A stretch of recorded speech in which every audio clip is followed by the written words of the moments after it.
As the storm roared, the alien princess announced, "You are mine." Part 1. The wind howled across the broken plains of Varellis like a wounded beast. Violet lightning split the sky again and again, each strike shaking the ground. Rain fell not in drops but in sheets thick and warm, smelling of ozone and old metal. In the middle of it all, standing on a ridge of black stone, was Luna. She was tall, with skin pale as moonlight and hair the color of liquid silver. Her ears tapered to fine points, hidden now beneath the wet strands clinging to her face. Her eyes, golden and sharp, scanned the horizon. She wore a simple tunic of woven moss fiber, patched in places, and boots made from the hide of a sky serpent. At her side hung a blade, not steel but living crystal, humming softly with every pulse of the storm.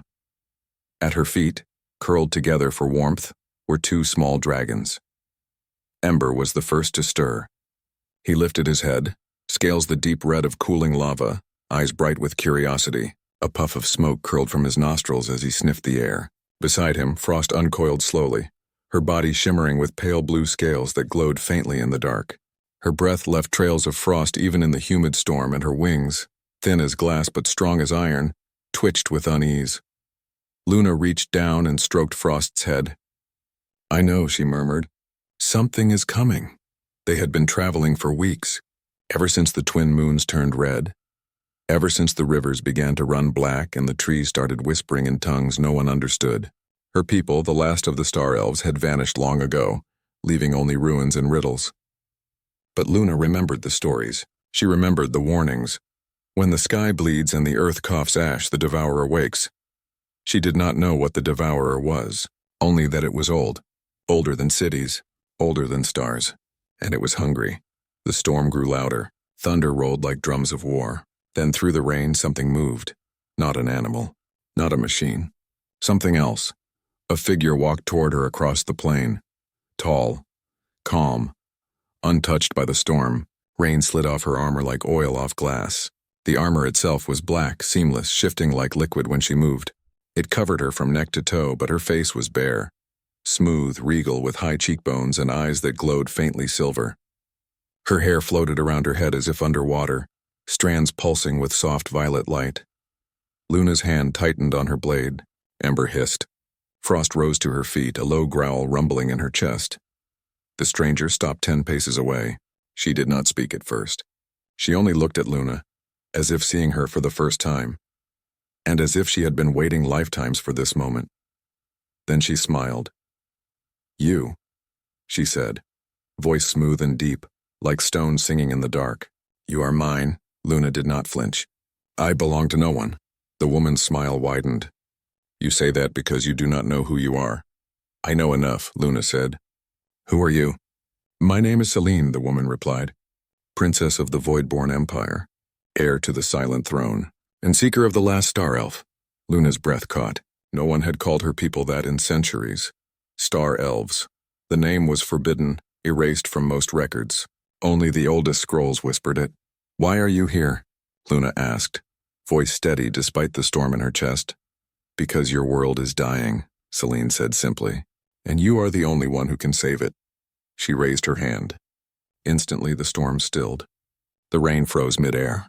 The lightning hung like jagged sculptures in the sky. Even the wind held its breath. Luna stared. No magic she knew could do that. This was something else. Something beyond. "Your ancestors did not disappear," Celine continued, stepping closer. "They fled. They scattered across the galaxy, hiding their bloodline, waiting for the right moment. For you." "Me?" Luna frowned. "Why me?" "Because you were born under the twin eclipses," Celine said. "Marked by fire and frost. Bonded to dragons of primordial essence. The prophecy named you. The stars sang your name the night you were born." Luna glanced at Ember and Frost. They watched her, trusting, unafraid. She had found them as hatchlings in the ruins of the Sky Temple.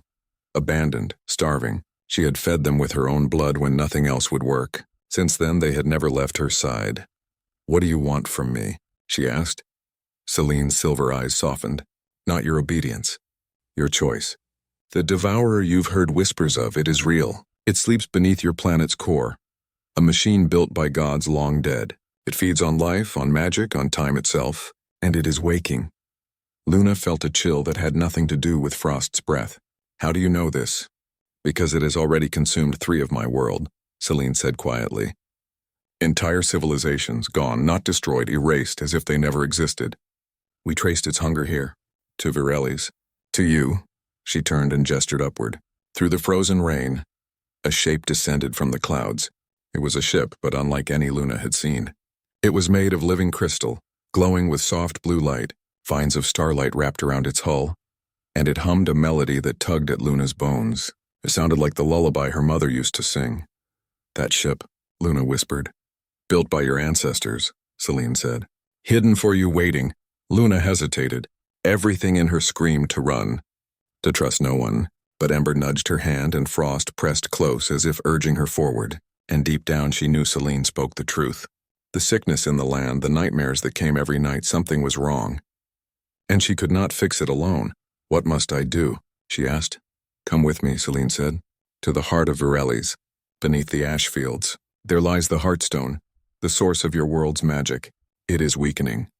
The Devourer is draining it. If we do not act, your planet will become a husk within a moon's turn. Luna looked back at the ridge, at the only home she had ever known. Then she turned to her dragons. Are you with me? She asked. Ember chirped. Frost nodded, her eyes gleaming. Luna took a deep breath. I'm coming. Celine's face lit with something like relief. She extended her hand. After a moment, Luna took it. The moment their skin touched, visions flooded Luna's mind. She saw cities floating among nebulae, towers of light rising from ocean worlds, elven warriors riding dragons through asteroid belts. She saw her mother not vanishing into mist but stepping onto a ship just like the one above, tears in her eyes whispering, "Wait for her. She will come." Then it was over. They stood inside the ship. The walls pulsed gently like a heartbeat. The floor was warm beneath her boots. Ember and Frost explored curiously, sniffing at glowing panels that responded to their touch with soft chimes. Where are we going? Luna asked, voice hushed. To the Scar, Celine replied. A canyon in the southern wastes, deep enough to reach the mantle. That is where the Heartstone sleeps. The ship moved without sound, slicing through the clouds. Below, the land changed. Forest gave way to cracked earth, then to fields of gray ash that stretched for miles. In the distance, a jagged tear split the planet, a canyon so deep it seemed to swallow light. As they descended, Luna felt it. A pull in her chest, a song only she could hear. The ship landed on a ledge of black crystal. Outside, the air was still. No wind, no rain, only silence, thick and heavy. They walked down a spiraling path, Ember and Frost flanking Luna, Celine leading the way. The deeper they went, the stronger the pull became. Luna's crystal blade glowed brighter with every step. Then they saw it. Floating in the center of a vast cavern was a stone the size of a mountain. It pulsed with golden light, veins of blue and silver running through it like rivers. This was the Heartstone, the source of all life on Virelli's. But something was wrong. Cracks spiderwebbed across its surface. From within those cracks oozed black tendrils, thin as smoke but sharp as knives. They writhed, reaching, searching. It's already breached the outer shell, Celine said, voice tight. We're too late. As if hearing her, the ground trembled. The black tendrils shot upward, weaving together, forming limbs, a torso, a head. Eyes opened, hundreds of them blinking in unison. Gears ground inside its chest. Metal bones snapped into place, and from its mouth came a sound that was not a voice but 1,000 screams stitched together. The Devourer. Ember roared, launching into the air, fire bursting from his jaws. Frost followed, ice shards forming around her like armor. Luna drew her blade. Celine summoned twin weapons from her wrists, blades of pure void, blacker than night. The battle began. Ember's fire melted the Devourer's limbs, but they regrew instantly. Frost's ice slowed it, but the black tendrils shattered free. Luna slashed at its core, her blade singing. But the creature laughed, a sound that made her bones ache. Celine danced through the air, cutting through illusions, severing connections, but the Devourer only grew stronger. It's feeding on us, Celine shouted over the chaos. On our energy, our magic, every strike makes it hungrier. Luna dodged a swipe of black steel rolling to her feet. She looked at the Heartstone, at the cracks. At her dragons, an idea came to her. Terrible. Final. Ember. Frost, she called. They landed beside her instantly. Give me everything, she said. Your fire, your frost, your soul spark. All of it. They did not hesitate. They pressed their foreheads to hers. Heat and cold flooded her at once. Her vision whited out. Her skin glowed, gold and blue swirling together. Her hair lifted as if in zero gravity. Power unlike anything she had ever known filled her veins. She walked toward the Heartstone, arms outstretched. "Take me," she whispered. The Heartstone answered. Light exploded through the cavern. As the storm roared, the alien princess announced, "You are mine." Part 2 weeks passed since the Heartstone had healed. Varellis breathed again. Rivers ran clear, forests greened, and the twin moons shone silver once more. Yet Luna felt no peace. The silence after battle was louder than the storm. She stood on the highest peak of the ash fields, now dotted with wildflowers, watching the sunrise. Ember lay curled at her feet, wings half spread to catch the morning warmth. Frost perched on a nearby stone, her breath frosting the petals of a blooming night bloom. They were stronger now, larger, wiser, their eyes holding the same ancient light that flickered in Luna's own. Selene approached quietly, her void-black boots making no sound on the stone. She wore no armor today, only a simple tunic of deep blue, her silver hair loose around her shoulders. "You haven't slept," she said. Luna didn't turn. "I dream of gears, of screaming metal, of a voice calling from deep below." "The devourer is sealed," Selene said gently. "Not gone, but sealed." "Seals break," Luna replied. A silence settled between them, filled only by the wind and the soft hum of the land healing. Then, far in the distance, a sound broke the calm. Not thunder, not an animal. A ship, but not Selene's living crystal vessel. This one was jagged, rusted, trailing smoke like a dying comet. It screamed through the upper atmosphere, tearing a scar across the sky before crashing into the eastern wastes. Ember leapt to his feet, wings flaring. Frost hissed, ice forming along her spine. "That's not yours," Luna said. "No," Selene admitted, eyes narrowed. "That's a scavenger vessel. Outlaw tech. They shouldn't be anywhere near this system. Why are they here?" Selene's face darkened. "Because word spreads. Someone saw the light from the Heartstone. Someone knows magic has returned to Varellis, and to scavengers magic is just another resource to steal." Luna's jaw tightened. "They'll tear this world apart looking for power." "They already are," Selene said. They moved fast. Riding on Ember and Frost, they crossed the wastes in minutes. The crash site smoked, half buried in red sand. The ship was a mess of broken metal and flickering wires, but it wasn't empty. Figures moved in the wreckage, tall, lean, wearing patched armor and breathing masks. Humans, but not from Earth. From the fringe colonies where law was a rumor and survival meant taking what you could. One of them held a device. A scanner. Glowing red as it pointed toward the Heartstone's canyon. "They're tracking the energy signature," Selene whispered. Luna didn't hesitate. She landed Ember in front of them, Frost circling above like a storm waiting to break. "Leave," Luna said, voice calm but firm.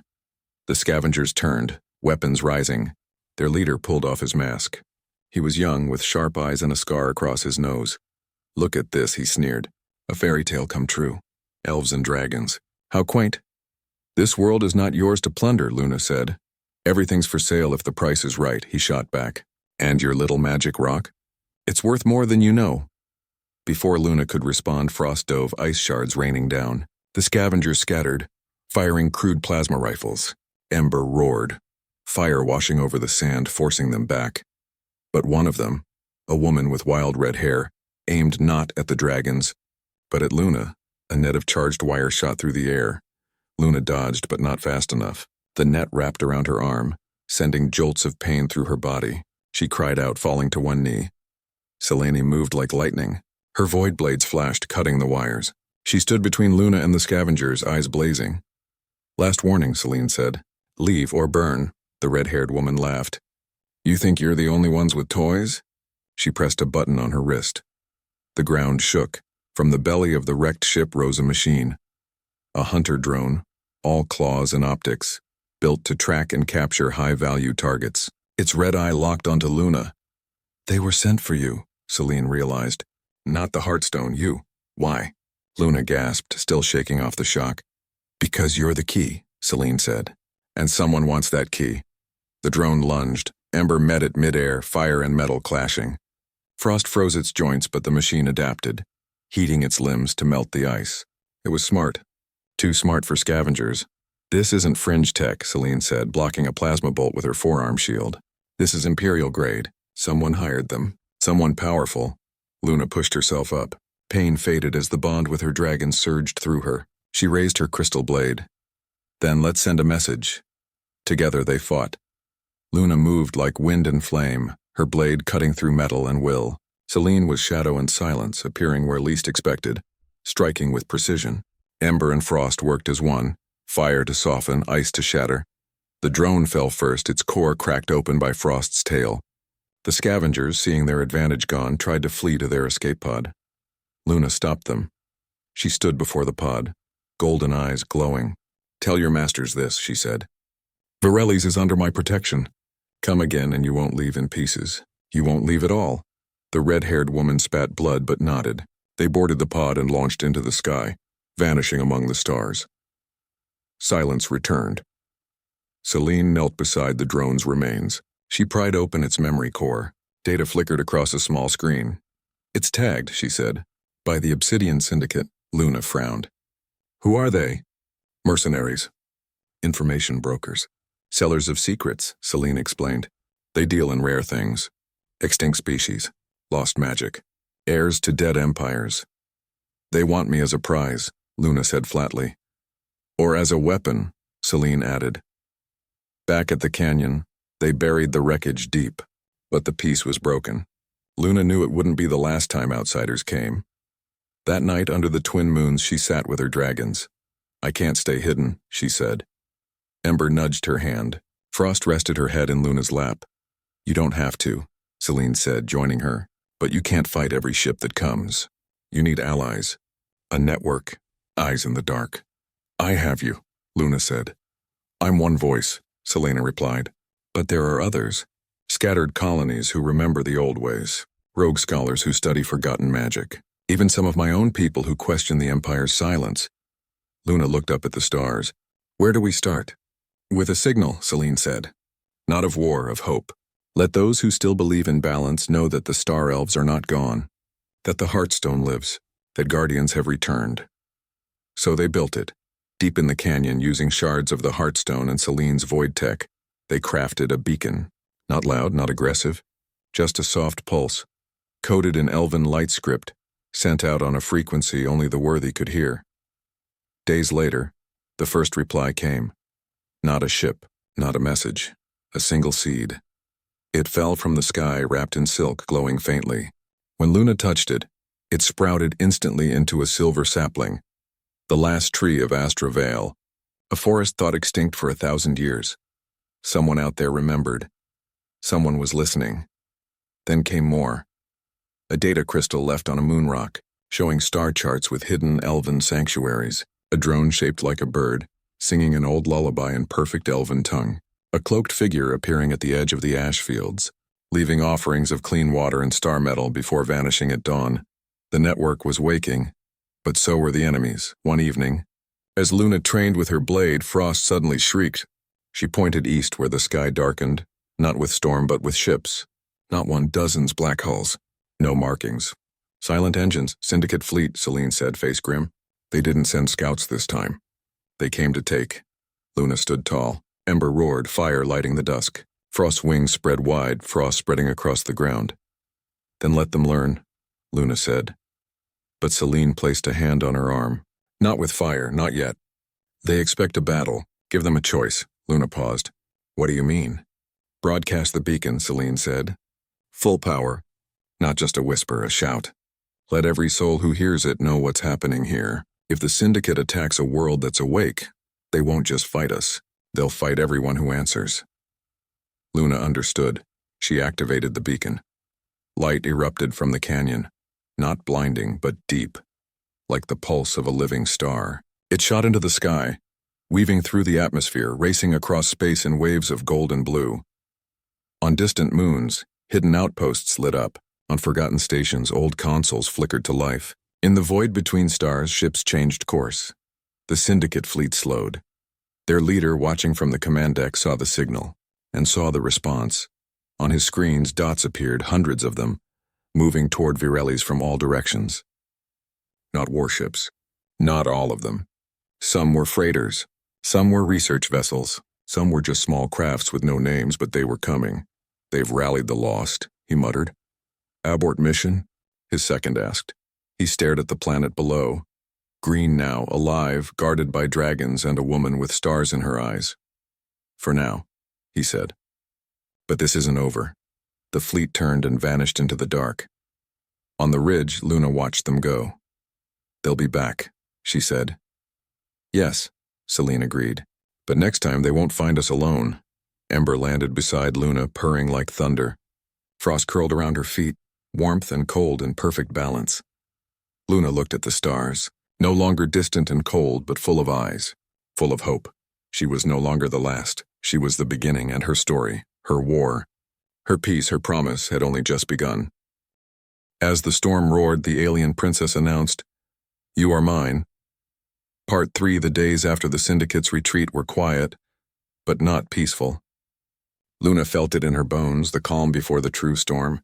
The beacon's call had reached far, but it had also drawn eyes that did not wish her well. Not all who heard the signal came with open hands. Some came to test. Some came to take. One morning, as mist curled through the canyon, a small ship landed on the eastern ridge. It was not warlike, not sleek like Celine's vessel, nor jagged like the Scavengers. It was old, patched with mismatched metal, its hull painted with faded stars and a single word: Wanderer. Luna watched from the shadows, Ember at her side, Frost circling high above. Celine stood nearby, arms crossed, void blades hidden but ready. The ramp lowered. A woman stepped out. She was human but weathered, skin browned by suns, eyes sharp with years. Her hair was short and gray, tied back with a strip of leather. She wore a long coat lined with datapads and pouches of strange herbs. No weapons, no armor, just a walking stick that hummed faintly with energy. "I come in peace," she called, voice rough but kind.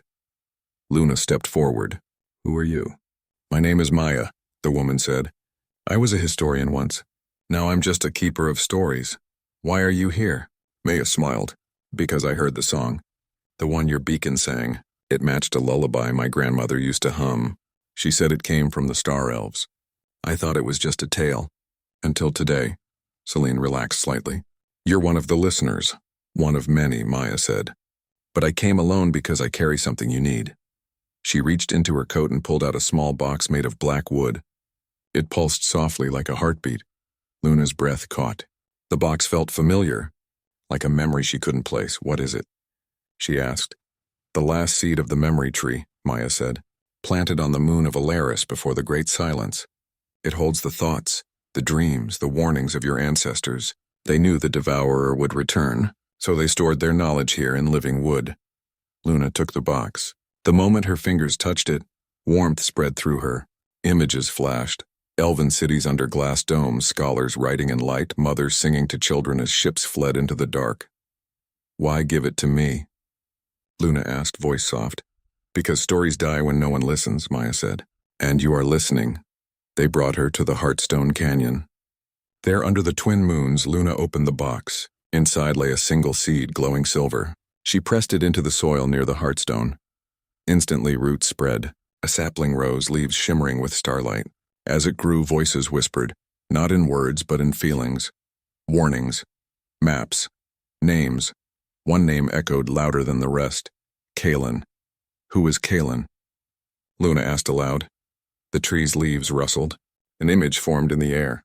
A male elf, tall and stern, eyes like storm clouds. He wore armor woven from moonlight and carried a blade that drank shadows. "My brother," Luna whispered, though she had never seen him before. The memory tree showed more. Kalen had not fled with the others. He stayed behind to guard the Heartstone's twin, the Shadowstone, hidden on a dead moon called Nixara. But something went wrong. He was trapped, or worse, corrupted. The devourer didn't just wake, Celine realized. It reached out. It found him. Luna's chest tightened. He might be fighting it, or feeding it. "We have to go to Nixara," she said. Selena nodded. "But it's a dead zone. No signals, no life. The Syndicate uses it as a dumping ground for broken tech and failed experiments." "Then we go quiet," Luna said. They prepared in secret. Maya stayed behind, tending the memory tree. promising to guard Virelli's while they were gone. Ember and Frost grew restless, sensing the danger ahead. The journey took 3 days. Celine's ship slipped through asteroid belts and old war zones, cloaked in silence. When they arrived at Nixara, the moon was exactly as described. Gray, cracked, wrapped in silence so deep it hurt the ears. They landed in a crater near the coordinates from the memory tree. The air was thin, the ground brittle, and in the center of the crater stood a tower, not built, but grown. Black crystal, twisted like a spine, pulsing with the same black tendrils Luna had seen in the Devourer. "The Shadow Stone," Celine said. "It's the Heartstone's opposite. Where one gives life, this one takes." Luna stepped forward. "Kaelin is in there." They entered. Inside, the tower was alive. Walls breathed. Floors shifted. Whispers echoed from every corner, and in the center chamber, floating in a cage of black light, was Kaelin. He looked older than in the memory. His silver hair was streaked with ash. His eyes glowed red. Chains of dark energy wrapped around his limbs, feeding into the Shadow Stone behind him. "You shouldn't have come," he rasped, voice broken. "I'm here to free you," Luna said. "I'm not your brother anymore," he growled. "The Devourer speaks through me. It showed me the truth. Life is chaos. Order is pain. Only silence is peace." "That's not truth," Luna said. "That's hunger," Kaelin snarled. The Shadow Stone pulsed. Black tendrils shot from the walls. Ember and Frost attacked instantly, fire and ice clashing with darkness. Celine moved like a ghost, cutting through illusions, but the tower fought back. Floors opening, walls closing, time itself twisting. Luna ran toward Kaelin. "Remember Mother's song?" She cried for a moment, his red eyes flickered gold. "Luna," he whispered. Then the Devourer roared through him. He broke free of the chains, not by strength but by will. He raised his shadow blade. "If you won't join the silence," he said, "you will become it." They fought. Brother against sister, light against shadow. Luna's crystal blade met his shadow steel in a shower of sparks. Each strike sent shock waves through the tower. Ember scorched the ceiling. Frost froze the floor. Celine dueled phantom versions of Kaelin that kept appearing from the walls. But Luna saw it, the pain in his eyes, the struggle beneath the red glow. He was still in there. "You don't have to do this," she said, blocking a killing blow. "The Devourer lies. It feeds on fear, on loneliness. You're not alone, Kaelin. I'm here." He hesitated, just for a second, but it was enough. Luna dropped her blade. She stepped into his strike. The shadow blade pierced her chest. Kaelin's eyes widened in horror. "No," but Luna smiled, blood on her lips. "You remember." Her blood, golden, glowing, dripped onto the Shadow Stone. Light exploded. Not fire. Not ice, pure starlight. The Shadow Stone cracked. The black tendrils screamed and burned away. The tower shuddered, then began to collapse. Kaelin caught Luna as she fell. "Why?" he sobbed. "Why would you do that?" "Because you're my brother," she whispered. "And I believe in you." Her blood spread across the stone. Where it touched, the Shadow Stone turned clear, then golden. It was becoming a second Heartstone. The Devourer's voice shrieked one last time, then fell silent. Outside, the moon trembled.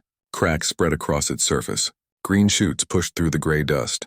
Luna's wound closed slowly, healed by the new light. Kaelin helped her up. His eyes were gold again. "I'm sorry," he said. "You're home," she replied. They returned to Virelli's with more than victory. They brought balance. Kaelin stood before the Heartstone and the new twin stone they planted beside it, now called the Dawnstone. Together they pulsed in harmony, healing not just Virelli's but rippling outward, mending broken worlds across the sector. News spread faster this time. Ships came, not to steal, but to learn. To heal, to join, a new alliance formed, not an empire, not a syndicate. A circle of guardians, Luna stood at its center, not as a queen, but as a guide. Ember and Frost watched over the canyon, now filled with life. Celine stood beside her, no longer just a princess, but a sister in purpose. And Kaelin, once lost, now walked the edges of the network, hunting shadows before they could grow. One evening, as the twin moons rose, Luna looked at the stars. They no longer felt distant. They felt like home. And somewhere out there, the Devourer slept. But so did hope. And this time, hope had teeth. As the storm roared, the alien princess announced, "You Are Mine Part 4 peace settled over Varellis like a soft blanket. The Heartstone and the Dawnstone pulsed in harmony, their light weaving through the soil, the rivers, the sky, forests grew thicker, animals returned. Even the air tasted sweeter. But Luna knew peace was not the end. It was a breath, a pause. She stood on the canyon rim, watching Kalen train new guardians below, humans, elves, even a few Voidborn who had left Selene's empire to follow a different path. They learned not just to fight but to listen, to heal, to protect without ruling. Ember rested his head on her shoulder, frost coiled around her feet like a living cloak. "They're ready," Selene said, joining her. "Are they?" Luna asked. "As ready as anyone can be," Selene replied. "You can't shield them forever." Luna knew she was right. The circle of guardians was growing, but the galaxy was vast, and danger never slept long. That night, the memory tree shimmered with urgency. Its leaves glowed red. Luna ran to it, Selene and Kalen close behind. The tree showed a vision, a world burning, not with fire, but with silence. Cities stood empty. Rivers ran dry. People were there, but frozen, eyes wide, unmoving, as if time had stopped around them. In the center of the dead city stood a machine, not the devourer, something older. The Stiller, Kalen whispered, face pale. "What is it?" Luna asked. "A myth," he said. "A weapon built by the first makers. Not to destroy life, but to stop it. To freeze a world in perfect order. No pain, no change, no death, but also no life." Selena's eyes narrowed. "The Syndicate must have found it. They're testing it. On innocent people," Luna said, fists clenching. The vision shifted. A symbol appeared. A black circle with a single white line through it. "The mark of the Stiller. Where is this world?" Luna asked the tree. The leaves swirled, forming coordinates. "Tarsus Prime," Selene said. "A farming colony. Neutral ground."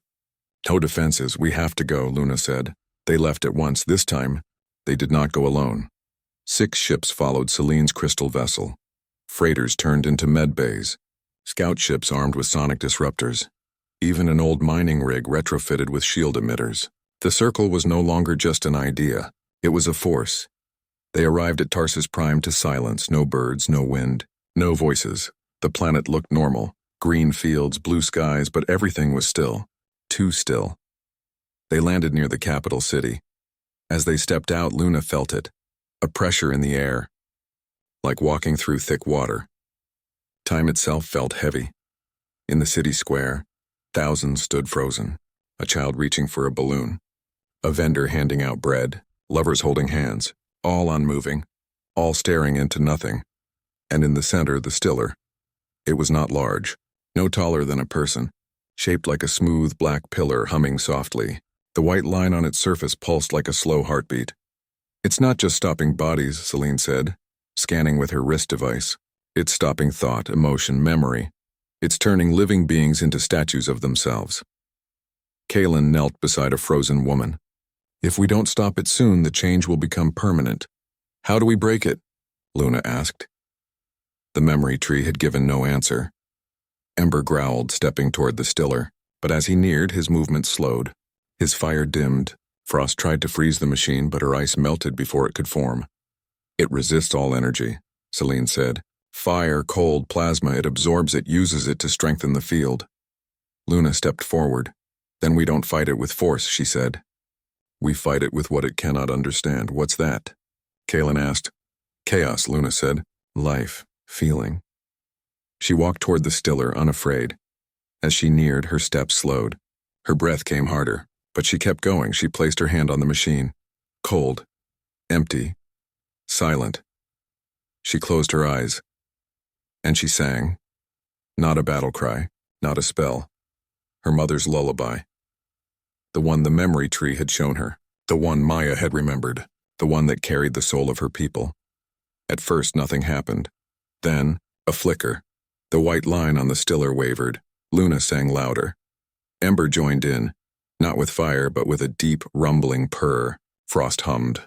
Her breath forming tiny snowflakes that danced in the air. Selene began to chant in void tongue. Words of breaking and becoming. Kalen added his voice, low and steady, like thunder before rain. Together, they made music. Imperfect. Messy. Alive. The stiller shuddered. Cracks appeared on its surface. The frozen people blinked. One by one, they moved.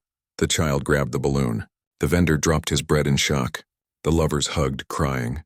The stiller let out a final hum, then shattered into dust.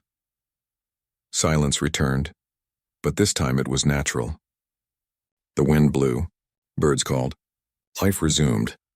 The people of Tarsus Prime had no memory of what happened, only a feeling of having been lost and found. But Luna knew the truth. As they prepared to leave, a young girl ran up to her. She held out a small stone, warm to the touch. "For you," she said. "You made the quiet go away." Luna took it. The stone glowed faintly gold.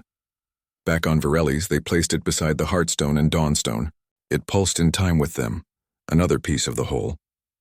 Weeks later, a message arrived, not through comms, but through the beacon, a single image, the Syndicate's black circle symbol, crossed out with a streak of gold. Someone had struck back, not with violence, with truth. Files leaked across the net, proof that the Syndicate had tested the stiller on 12 worlds. Records of missing ships, lists of stolen children trained as emotionless agents. The galaxy reacted. Colonies cut ties, trade routes closed. Even some Syndicate captains defected, bringing their ships and secrets to the Circle. Among them was the red-haired scavenger from the crash site. Her name was Riley. She landed alone, hands raised. "I didn't know," she said when Luna met her. "They told us it was just tech recovery. I thought we were cleaning up war zones." "Ignorance isn't innocence," Kalen said coldly. "But it can be forgiven," Luna replied. She looked into Riley's eyes and saw regret and hope. "You want to make it right?" Luna asked. Riley nodded. "Then help us find the source," Luna said. "The core of the Syndicate, where they build these weapons." Riley gave them everything. Coordinates, codes, names, and one name stood out. Director Vale, the architect of the stiller, the one who had ordered the Heartstone's location leaked, the one who wanted to perfect the galaxy by removing chaos, pain, and free will. "He believes he's saving us," Riley said. "He lost his family in a border war. He thinks if he can stop all conflict, no one will suffer again." "He's wrong," Celine said. "Peace without freedom is prison." "Then we go to him," Luna said. "Not to kill, to show him what he's missing." They planned carefully. This would not be a battle of fire and steel. It would be a battle of hearts. They flew to the Syndicate's hidden base, a station built inside a dead comet, drifting in the void between sectors. Riley guided them through the silent halls. Guards stood frozen, not by the stiller, but by Frost's new technique, ice that numbed the mind, not the body. They would wake with no memory of the fight. Deep in the core, they found Vale. He was old, thin, sitting alone in a room filled with screens showing frozen worlds. He did not look up as they entered. "You're too late," he said. "The final stiller is already active. In 1 hour, it will pulse across the sector. Every world will fall silent forever." "Why?" Luna asked. "Because pain is a disease," he said. "And I am the cure." Luna stepped forward. "You're wrong. Pain is part of life. So is joy, so is love. You can't have one without the other. You speak like a child," he snapped, "and you speak like a ghost," she replied. She reached into her pocket and pulled out the stone the girl from Tarsus Prime had given. Hershey placed it on his console, light spread, not bright, not loud, just warm. On the screens, the frozen worlds flickered. A child laughed on one screen. A flower bloomed on another. A couple danced in the rain on a third. Vale stared. Tears filled his eyes. "I forgot," he whispered. "I forgot how beautiful it is." He shut down the stiller. The Circle did not punish him. They gave him a new purpose now. He works with Maya, studying the memory tree, learning how to heal without controlling. Back on Varelli's, the 3 stones, Heartstone, Dawnstone, and the Stone of Tarsus pulsed together every night, sending waves of balance across the stars. Luna stands with her dragons, her brother, her friend, and her growing family of guardians. The storm may roar again, but this time they are ready. Not with weapons, with song, with choice, with life. As the storm roared, the alien princess announced, "You are mine." 5 months had passed since the fall of the stiller. The circle of guardians grew stronger, not by conquest but by connection. Ships came from distant systems, not to fight but to share. Farmers brought seeds that could grow in poisoned soil. Healers taught songs that mended broken minds. Children drew pictures of dragons and sent them on data crystals wrapped in cloth. Luna watched it all from the canyon, her heart full but her mind restless. Peace was real, yes, but it was fragile, like glass, like breath on a cold morning. One evening, as the twin moons rose, the memory tree trembled, not with warning but with sorrow. Its silver leaves dimmed, its light flickered. Luna ran to it, Ember and Frost close behind. Celine and Kalen followed, sensing the shift in the air. The tree showed no vision, no enemy, no machine. Instead, it showed silence. Not the silence of the stiller, not the silence of fear, the silence of forgetting. Worlds that once answered the beacon now went dark. Colonies that sang back now gave no reply. The network was fading, not from attack but from time, from doubt, from the slow belief that maybe the light had been a dream. They're losing hope, Kalen said softly. Or they're being made to forget, Celine added. Then, a new signal came. Not through the beacon, not through comms, through dreams. People across the sector began having the same dream. A woman in white, standing on a cliff of stars, singing a song with no words. Those who heard it woke with tears in their eyes and a strange peace in their chests. But by noon, they could not remember her face. By dusk, they forgot the dream entirely.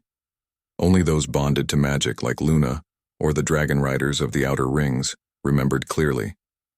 Someone is erasing memories, Luna said, not by force, by grace, making people let go.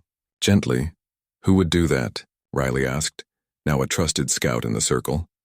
Someone who believes forgetting is kindness, Celine replied. The memory tree offered one clue, a name whispered in the wind. Lyra. No title, no ship, no world, just a name. They searched the records, old songs, broken archives. Finally, Maya found it. Lyra was a keeper of echoes, she said, voice hushed. Not a warrior, not a ruler, a weaver of peace. She lived during the last great war. When the fighting would not stop, she built the Veil, a field of soft energy that made soldiers forget why they were angry. It worked. The war ended, but so did their memories of love, of loss, of who they were. She didn't erase pain, Kalen realized. She erased meaning. And now she's back, Luna said. They tracked the dream signal to a drifting station called the Whisper Nest, hidden in a cloud of stardust near the edge of known space. It was not armed, not shielded, just a sphere of white crystal floating alone. They approached in silence. No alarm sounded, no guards appeared. The doors opened as if expecting them. Inside, the air smelled of rain and old paper. Walls glowed with soft light. Books floated in the air, pages turning on their own, and in the center of the main chamber sat Lyra. She was not old, not young, ageless like moonlight.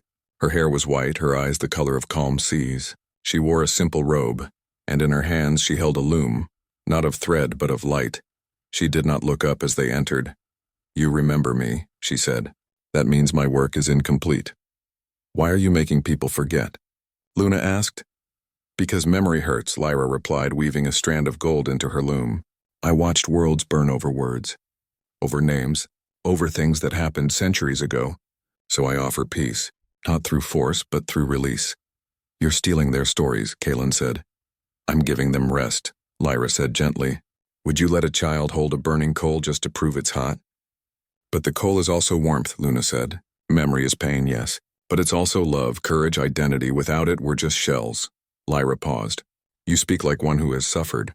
I have, Luna said. And I would suffer again to remember my mother's voice, to remember why I fight.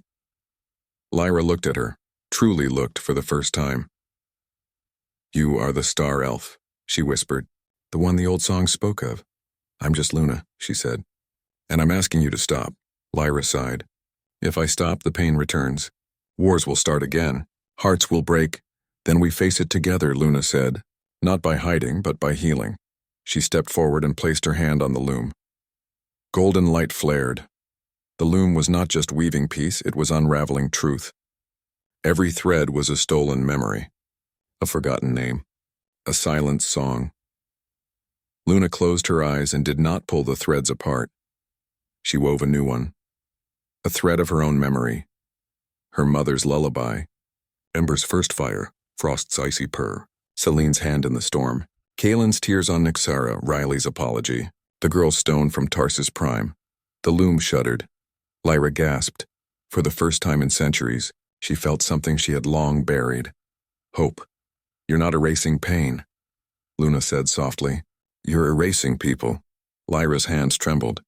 I only wanted to help. Then help us remember how to heal, Luna said. Tears fell from Lyra's eyes. They turned to light as they hit the floor. She stopped weaving. The loom dissolved into stardust. Outside, across the sector, people woke with sudden clarity. A man remembered his daughter's laugh. A woman recalled the taste of her homeland's fruit. Soldier wept for the friend he'd lost, and finally said his name, aloud. The forgetting ended. Lyra did not leave. She joined the circle. Now, she teaches not how to forget, but how to grieve, how to carry pain without being crushed by it. Her new loom weaves stories of loss and love together, so no one has to choose. Back on Varelli's, the three stones welcomed her. The memory tree bloomed white flowers in her honor, but peace once again was short-lived. One morning the sky turned red, not from storm, not from fire from ships, hundreds of them, not syndicate, not scavengers, void-born Imperial fleet.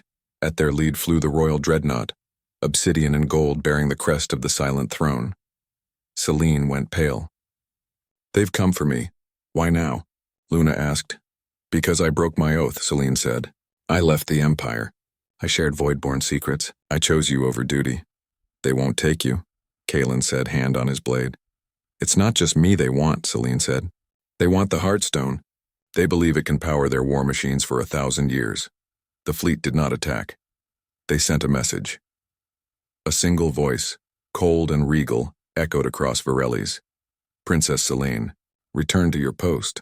Surrender the Star Elf and her abominations, or we will cleanse this world in the name of order. It was the Empress, Celine's mother. Luna looked at Celine. What will you do? Celine's eyes were hard. I will not let them hurt you, or this world.